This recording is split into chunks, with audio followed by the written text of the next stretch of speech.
gun. It doesn't make any difference to the carjacker whether that person has a badge or whether there's a law against taking people's cars. Discouraging nasty people from hurting others does not require special authority, only the ability to use defensive force. Ironically, though people hope that government will protect them, having a government, a gang which is believed to have the right to tax and control people, just creates one gang so big and powerful that normal people can't resist it. In short, to create a huge gang and then give it societal permission to control and extort people with the hope that this gang will prevent theft and thuggery is simply a self-contradictory idea, but that's what government always is. Some people might assume that if people organize for mutual protection and defense, then that's what government is. But there's an essential difference. People coming together to do something that everyone has the right to do, such as defend yourself, doesn't require any special authority. It's not government unless one group of people claims the right to do things which others do not have the right to do, such as taxing and controlling innocent people. Organized defense can be very effective without supposing the special right to rule over others. In other words, without being government. In contrast, governments rob the people they rule of far more wealth than private crooks could ever manage, making the idea of a protector government ridiculous. Another common objection to the idea of a stateless society is the notion that, if not for a group of lawmakers telling the rest of us how to behave, we would all behave like stupid, irresponsible, violent animals. This claim implies one of two things. Either we normal people have no idea what is right and wrong unless and until politicians tell us, or the only reason we want to do the right thing and coexist peacefully is because politicians told us to. A quick examination of your own motivations will show you that neither of those things is actually true. It's particularly odd to make this argument in a society where politicians are voted into power.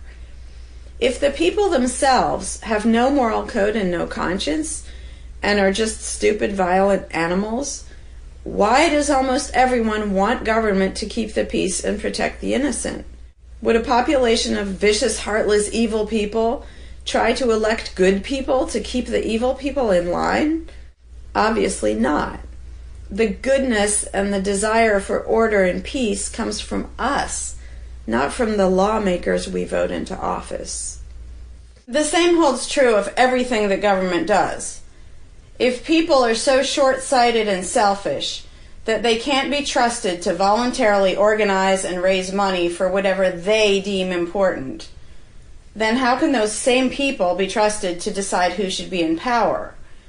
The implication is that the average person can't be trusted to run his own life, but can be trusted to choose someone to run other people's lives.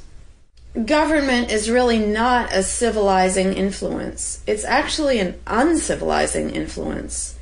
People who would never personally rob their neighbors constantly use the government to do it for them by way of taxation. People who would never dream of trying to control minute details of their neighbors' lives think it's just fine to vote for politicians to do it instead. Government gives everyone the opportunity and encouragement to rob and control other people without risk. So government, rather than serving as a check against the imperfections of our nature, instead drastically amplifies our greed, irresponsibility, and malice towards other human beings by giving us a legally acceptable and risk-free way to interfere with the lives and choices of our fellow men and women. Government brings out the criminal and busybody in everyone. In contrast, in the absence of a ruling class, people would lose their ability to ask lawmakers to interfere with their neighbors' lives. And we would not have law enforcers who could avoid responsibility for evil deeds by claiming that they were just following orders. Throughout history, far more theft, assault, oppression, and even murder has been committed by those acting on behalf of a supposed authority than by anybody else. Even basically good people, when they believe in government, will condone things or do things which they know would be wrong if they did them on their own. Most people know that theft and assault are bad, but they imagine that controlling their neighbors and forcing them to spend their money on things they don't want is perfectly moral and legitimate when it's done by way of the political process. Wrong becomes right when it's called taxation, legislation, regulation, and war. Anarchists know better. They know that human society will never be perfect, but it would be a whole lot better if evil deeds were committed only by genuinely nasty, sociopathic people, rather than being committed wholesale by basically good people who think that violent aggression is okay when it's called law enforcement. The fundamental principle of voluntarism is very simple. It's wrong to initiate violence against any other person, regardless of badges, laws, or alleged authority. The only time the use of force is justified is to defend against aggression. Almost everyone understands this on a personal level, but they've been taught that this basic rule of social living does not apply in the game of politics and government. Most people already know how to get along with others, and most people want a peaceful and just society. Our morality doesn't come from politicians making laws. Our ability to organize and cooperate doesn't come from the ruling class. When people escape the belief in government, they don't suddenly turn into violent animals. Our inherent right to defend ourselves and our ability to defend ourselves is not served by government. In fact, it's threatened by government more than by anything else. Ruling classes do not produce peaceful coexistence, but rather perpetual conflict and violence. Our belief in government authority takes our compassion, virtue, and good intentions and turns them into power for people who crave power and riches. Of course, the people who benefit most from the political racket will put a good spin on the system and do their best to convince people that it's a social necessity. But ask yourself this: have the thousands of laws, regulations, and taxes imposed on you by politicians made you a better person? Have they made you more productive or more caring? Is the world better off with the politicians taking your money and telling you how to live your life? Or do you think it might have been better off if you'd been allowed to spend your own money and make your own decisions? Is society really best served by a small class of people forcefully imposing a centralized master plan on everyone else? Can the orders and threats of a ruling class make the world what it should be? Or would society be better served by human freedom and respect for individual rights, by voluntary cooperation and peaceful organization? If this second option sounds better to you, maybe you should learn more about anarchism. Some people dismiss anarchism as a utopian idea that would only work if everyone were generous and compassionate. Obviously, everyone is not generous and compassionate all the time. But these people need to look at the other side of the coin. If people are too stupid, greedy, and malicious to be free, aren't they too stupid, greedy, and malicious to be trusted with power over others? Whether people are inherently good, bad, or some of each, giving a person power over others is not going to make that person better. In fact, power has historically been known to corrupt people and make them worse, whereas the discipline imposed by the equal freedom of everyone else brings out the best in human nature. Most people today think that we need some form of government because they mistakenly believe that obedience to authority makes us all more civilized, moral, and peaceful. In reality, it has always done exactly the opposite. Everyone knows that governments can be corrupt, abusive, inefficient, counterproductive, even tyrannical. But most people assume that the way to fix that is to get the right people into power.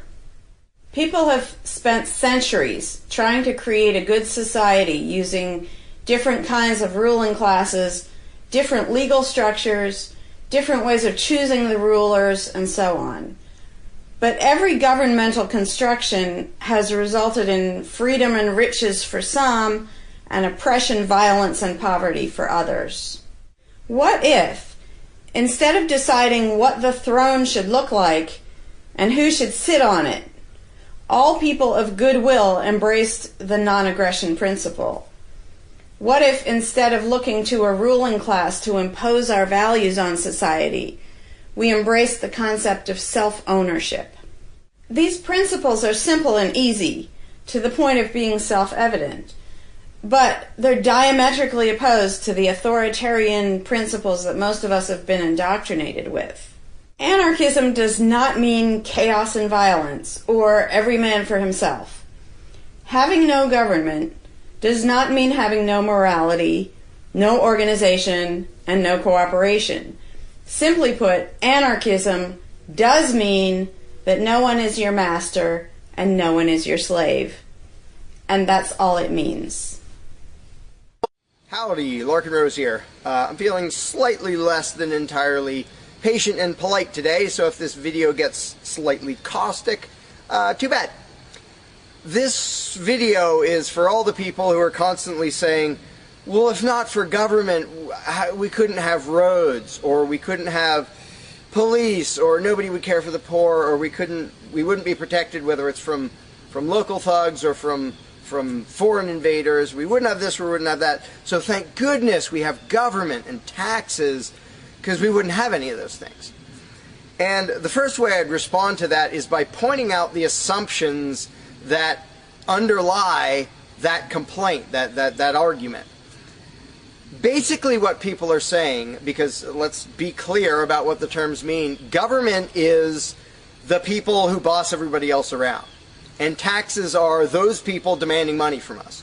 So they basically tell us, hand over a whole bunch of money and we'll decide how to take care of you. We'll decide how to spend your money. If we don't like it, too bad, we don't really have a choice. Like, well, you can vote in a few years and maybe something will change, even though it totally won't. So that's what people are saying. Basically, if we didn't have a ruling class stealing our money and then supposedly spending it to protect us, how could we possibly have roads or anybody to protect us? The implication is that in this country, for example, 300 million people would just sit around thinking, oh, we can't do it. Without politicians and tax collectors, we can't have a road, we can't protect each other, and we can't...